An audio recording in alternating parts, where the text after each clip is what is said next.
കവചം എന്ന് വെച്ചാൽ നമ്മൾ തന്ത്രത്തിൽ പറയുമ്പോൾ ഒരു പ്രൊട്ടക്റ്റീവ് ഷീൽഡിനാണ് കവചം എന്ന് പറയുന്നത്.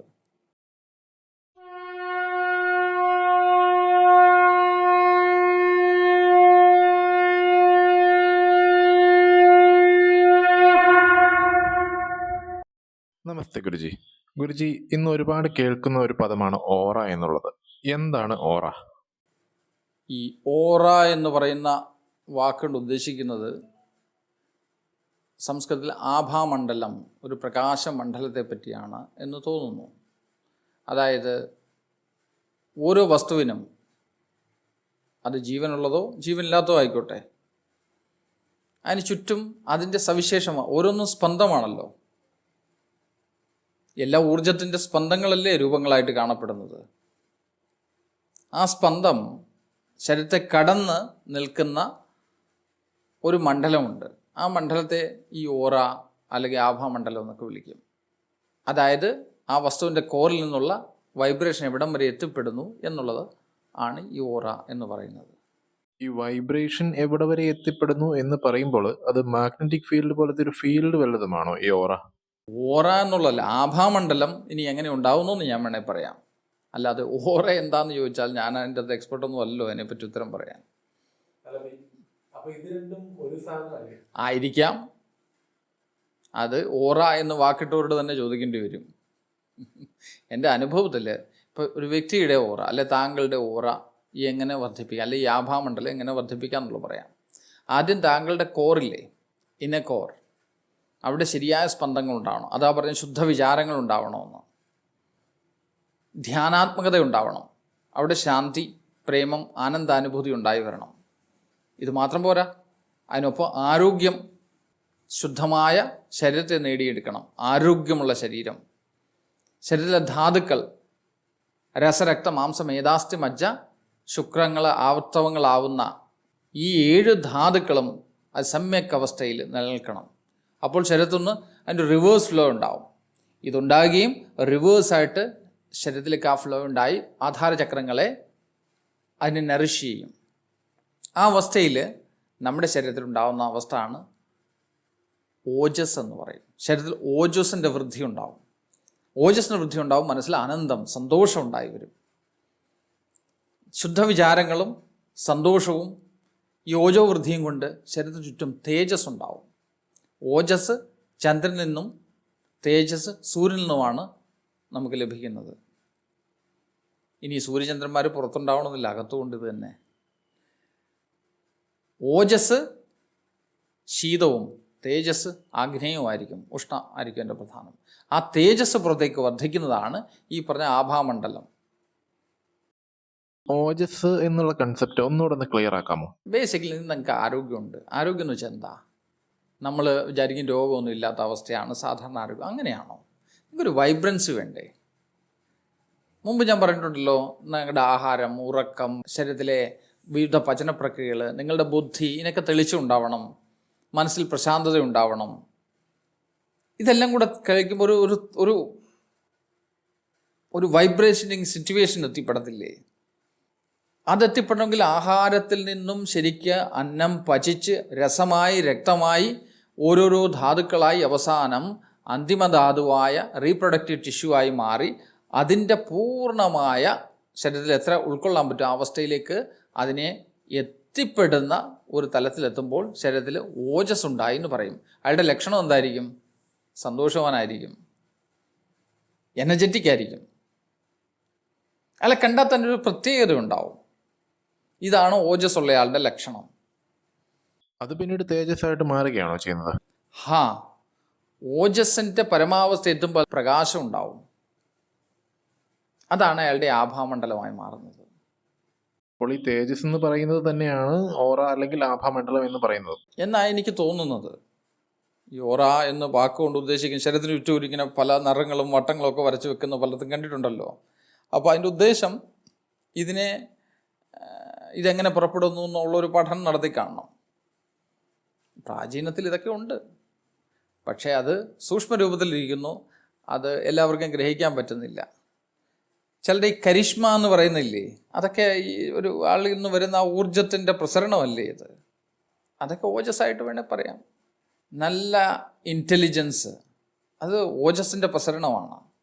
സന്തോഷം, പ്രേമം, ശാന്തി, ഇതൊക്കെ ഓജസ്സിൻ്റെ പ്രസരണമായിട്ട് കാണാം. അത് തേജസ്സാണ്, ആഭാമണ്ഡലമാണ്. ഗുരുജി ഇപ്പൊ പറഞ്ഞില്ലേ മനുഷ്യർക്കുള്ള ഓജസ്സും തേജസ്സും ഒക്കെ. അപ്പൊ ഈ പറയുന്ന ഓറ എന്ന് പറയുന്ന കൺസെപ്റ്റ് മനുഷ്യർക്ക് മാത്രമേ ഉണ്ടാവുള്ളൂ? അത് പ്ലാനറ്റ്സിനും അല്ലെങ്കിൽ ബാക്കി അങ്ങനെയുള്ള വലിയ ബോഡീസില്, ഹെവൻലി ആയിട്ടുള്ള ബോഡീസ്, അവർക്കൊക്കെ ഇത് ഉണ്ടാവുള്ളൂ? ഈ ഓജസ് തേജസ് എന്ന് പറയുമ്പോൾ ഈ പറഞ്ഞ ആഭാമണ്ഡലം ജീവനുള്ള വസ്തുക്കൾക്ക് മാത്രമല്ല ഉള്ളത്, സകലമാന വസ്തുക്കൾക്ക് ഈ ആഭാമണ്ഡലമുണ്ട്. പക്ഷേ ജീവനുള്ളതിൽ അത് പ്രകാശിക്കുകയും ചുരുങ്ങുകയൊക്കെ ചെയ്യും. ജീവനില്ലാത്തതിലും ചില സമയത്ത് ചുരുങ്ങുന്നുവെങ്കിലും ഏകദേശം ഒരു സ്റ്റേബിൾ സ്റ്റേറ്റിലാണ് അത് നിൽക്കുക. സകലമാന ജീവജാലങ്ങൾക്ക് ഇതുണ്ട്. ഇപ്പോൾ ഒരു പാറയെ എടുത്തു കഴിഞ്ഞാൽ ചില പാറയിലൊക്കെ പോയിരിക്കും നല്ല സുഖം തോന്നാറില്ലേ, ആനന്ദം തോന്നാറില്ലേ? ചില സ്ഥലത്ത് പോയിരിക്കും അങ്ങനെ അല്ല തോന്നുന്നത്. ചില സ്ഥലത്ത് പോയി കഴിഞ്ഞാൽ നമ്മളെ ഡ്രെയിൻ ചെയ്യുന്നതായിട്ടൊക്കെ തോന്നുമില്ലേ? അവിടെ ഊർജ്ജം അകത്തേക്ക് വലിയുക ചെയ്യുന്നത്. ഇതെങ്ങനെ പുറത്തേക്കുണ്ടോ അതുപോലെ അകത്തേക്കും ഇത് വലിയും, തമോഭാവത്തിലേക്ക് ആഴ്ന്നു പോകും. അവിടെ ചെല്ലുമ്പോൾ നമ്മുടെ ഊർജ്ജമെല്ലാം വലിച്ചെടുത്തായിട്ട് തോന്നും. ചില സ്ഥലത്ത് ചെയ്യുമ്പോഴോ നമുക്ക് വളരെ ഊർജ്ജം, സന്തോഷമൊക്കെ വികസിച്ച് വരുന്നതായിട്ട് തോന്നും. അപ്പോൾ സകല സ്ഥലങ്ങളിലും ഇതൊക്കെ ഉണ്ട്. ഇതിനെ കാണുന്ന ഒരു അവസ്ഥ ഉണ്ട്, നമുക്കത് ഡെവലപ്പ് ചെയ്തെടുക്കാൻ പറ്റുന്നതാണ്. ഊർജ്ജമണ്ഡലങ്ങളെ കാണാൻ പറ്റും. ഇപ്പം നക്ഷത്രങ്ങളിൽ, ഗ്രഹങ്ങൾക്ക് ഒക്കെ ഈ പറഞ്ഞ ആഭാമണ്ഡലമുണ്ട്. ഇപ്പോൾ ബുധൻ ബുദ്ധിയുടെ കാരകനാന്ന് പറയും. എന്താ കാരണം? സൂര്യൻ്റെ തേജസ് ഏറ്റവും കൂടുതൽ ലഭിക്കുന്ന ആർക്കാ? ബുധനല്ലേ. അതുകൊണ്ട് തന്നെ ബുദ്ധിക്ക് ധിയോ യോന പ്രചോദയാന്ന ഗായത്രി ചെല്ലുന്നത്. എൻ്റെ ബുദ്ധിയെ പ്രചോദിപ്പിക്കണം സൂര്യന് നമ്മൾ പ്രാർത്ഥിക്കുന്നത്, ബുദ്ധിക്ക് തെളിച്ചുണ്ടാവണം. അപ്പോൾ ബുധഗ്രഹം നമ്മുടെ പ്ലാനറ്റ് നമ്മുടെ ആസ്ട്രോളജിക്കൽ അപ്പത്തിയ സമയത്ത് വന്നെങ്കിൽ, ആ സമയത്ത് വിദ്യാർത്ഥി കൂടെ ആണെങ്കിൽ നല്ലതായിട്ട് പഠിത്തത്തിൽ ശോഭിക്കും. അതുപോലെ തന്നെ ചൊവ്വ ഉഷ്ണഗുണമുള്ളതാണെന്ന് പറയും. ഇപ്പോൾ ശാസ്ത്രജ്ഞന്മാരും കാണിക്കുന്ന ചുവപ്പ് നിറവായിട്ടല്ലേ, ഉഷ്ണം, അഗ്നി, ഇങ്ങനെയാണ് കാണിക്കുന്നത്. അപ്പോൾ അതിൻ്റെ ചൊവ്വാദശ എങ്ങനെ ആയിരിക്കും? ഉഷ്ണം, വീര്യം, വെട്ടുക, കുത്തുക, യുദ്ധം ചെയ്യുക, ഇതിനൊക്കെയുള്ള ആ സന്നദ്ധത സ്വാഭാവികമായിട്ടുണ്ടാവും. ഇങ്ങനെ ഓരോ ഗ്രഹത്തിനും അതിൻ്റെതായ ഗുണങ്ങളുണ്ട്. ഇനി ശനിദശയാണെങ്കിലോ, ശനിയുടെ കാലമാണെങ്കിലോ ദുരിതങ്ങൾ, ക്ലേശങ്ങളൊക്കെ പൊതുവിലുണ്ടാവും. ശനി അനുകൂലനാണെങ്കിലോ സമ്പന്നനാവും, പ്രമാണിയാവും എന്നൊക്കെ പറയും. തമോഗ്രഹമാണെങ്കിലും അത് വളരെ പ്രധാനമാണ്, കാരണം അത് ഒരു ആധ്യാത്മിക ചിന്തയും ഉണ്ടാവും. ഇങ്ങനെയൊക്കെ ഓരോ കാര്യങ്ങൾ ഇതിനെപ്പറ്റി പറഞ്ഞിട്ടുണ്ട്.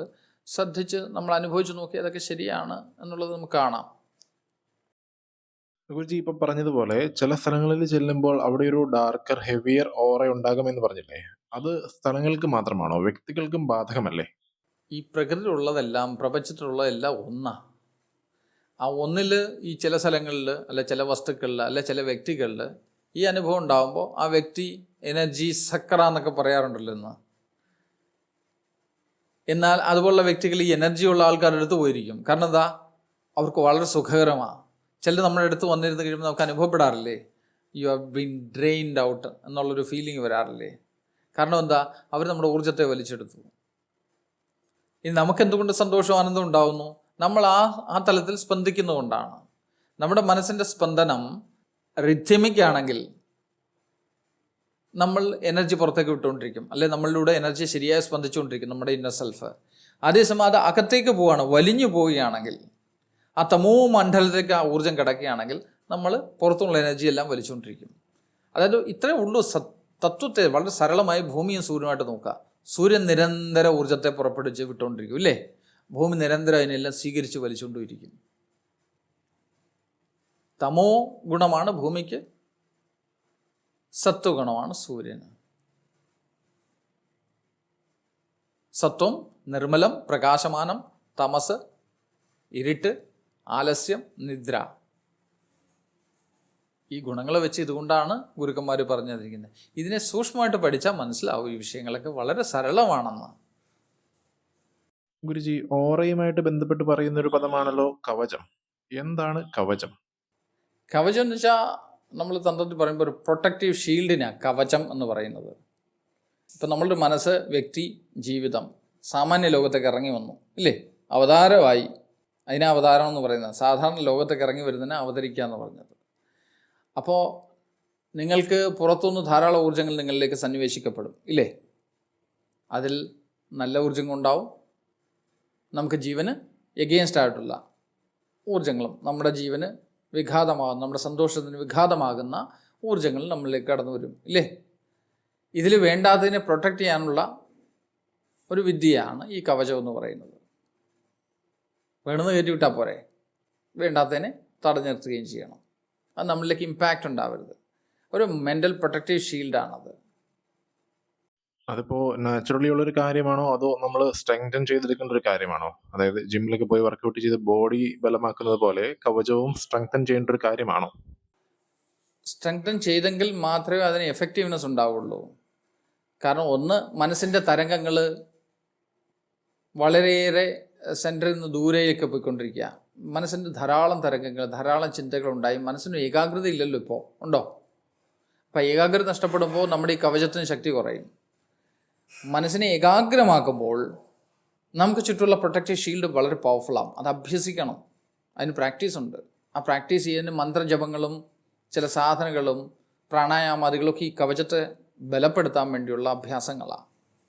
അങ്ങനെ അഭ്യസിച്ചുറപ്പിച്ചാലേ നമുക്ക് അതിൽ രക്ഷയുണ്ടാവും. ഇതിനെയും ഭേദിക്കുന്ന തരത്തിലുള്ള ഊർജ്ജങ്ങൾ നമ്മളിലേക്ക് പ്രവേശിച്ചാൽ അതിനുള്ള പരിഹാരങ്ങളും ചെയ്യണം, അല്ലെങ്കിൽ അത് നമുക്ക് ആപത്തായിത്തീരും. ഇവിടെ ഈ പരിഹാരം എന്ന് ഉദ്ദേശിക്കുന്നത് എന്താണ്? നമ്മൾ ബൈസെപ്സ് കേൾ ചെയ്യുന്നു, ബൈസെപ്സ് ഉണ്ടായി ഇല്ലേ. ചില സമയത്ത് മസിൽ പിടുത്തം ഉണ്ടാവത്തില്ലേ, സ്പാസം ഉണ്ടാവുമല്ലോ, സ്വാസ്മോട്ടിക് പെയിൻ ഉണ്ടായി നമ്മുടെ ബൈസെപ്സിൽ. അതിന് പരിഹാരം ചെയ്യണ്ടേ? എക്സസൈസ് കൊണ്ടുണ്ടായതാണ്, നമ്മുടെ അഭ്യാസം കൊണ്ടുണ്ടായതാ അല്ലേ. പക്ഷെ അതിന് പരിഹാരം എന്ന് വെച്ചാൽ എന്താ ചെയ്യേണ്ടത്? റിലാക്സേഷൻ, മരുന്നുകൾ ഉപയോഗിക്കും, ചിലപ്പോൾ എണ്ണയിട്ട് നമ്മളൊക്കെയാണ് ഒഴിയും, ഇത്യാദി കാര്യങ്ങളൊക്കെ പരിഹാരമല്ലേ അതിന് ചെയ്യേണ്ടത്. എന്ന് പറഞ്ഞ പോലെ നമ്മുടെ ഈ പ്രൊട്ടക്റ്റീവ് ഷീൽഡിന് അതിനേക്കാൾ ശക്തമായ എന്തെങ്കിലും ഊർജ്ജങ്ങൾ വന്നു കഴിഞ്ഞാൽ ഇതുപോലുള്ള ചില പരിഹാര ക്രിയകളുണ്ട്. ഗുരുജി ഇപ്പൊ പറഞ്ഞത് പ്രകാരം നമ്മുടെ കവചം ശക്തിപ്പെടുത്താനായിട്ട് ധാരാളം പ്രാക്ടീസുകളുണ്ട്, അതായത് മെഡിറ്റേഷൻ, മന്ത്രജപം പോലത്തെ. പക്ഷെ ഇത് എല്ലാവർക്കും പറഞ്ഞിട്ടുള്ള കാര്യമാണോ? എല്ലാവരും ഇത് ചെയ്യാൻ യോഗ്യരാണോ? അല്ലെങ്കിൽ എല്ലാവരും ചെയ്യേണ്ട ഒരു കാര്യമാണോ അത്? എല്ലാവരും ജപിക്കണം, എല്ലാവരും മന്ത്രം ചെല്ലണമെന്നും ഞാൻ പറയില്ല. പക്ഷേ എല്ലാവർക്കും ഈ പ്രൊട്ടക്റ്റീവ് ഷീൽഡ് വേണ്ടേ? എല്ലാവർക്കും ബലം വേണ്ടേ? മാനസികവും ശാരീരികവുമായൊരു ബലം വേണ്ടേ? അത് നേടിയെടുക്കേണ്ടത് ജീവിത വിജയത്തിന് അത്യാവശ്യമല്ലേ? ഒന്നല്ലേ വേറൊരു മാർഗമുണ്ട്. എല്ലാവർക്കും ഒരേ മാർഗം പറ്റില്ലല്ലോ. മാർഗത്തെ അതുകൊണ്ടാണ് രണ്ടായിട്ട് തിരിച്ചിരിക്കുന്നത്. ഒന്ന് റാഷണൽ, ലോജിക്കൽ, ഒന്ന് ഡിവോഷണൽ ഓർ ഇമോഷണൽ. ഈ രണ്ട് മാർഗങ്ങളാണ് ഉള്ളത്.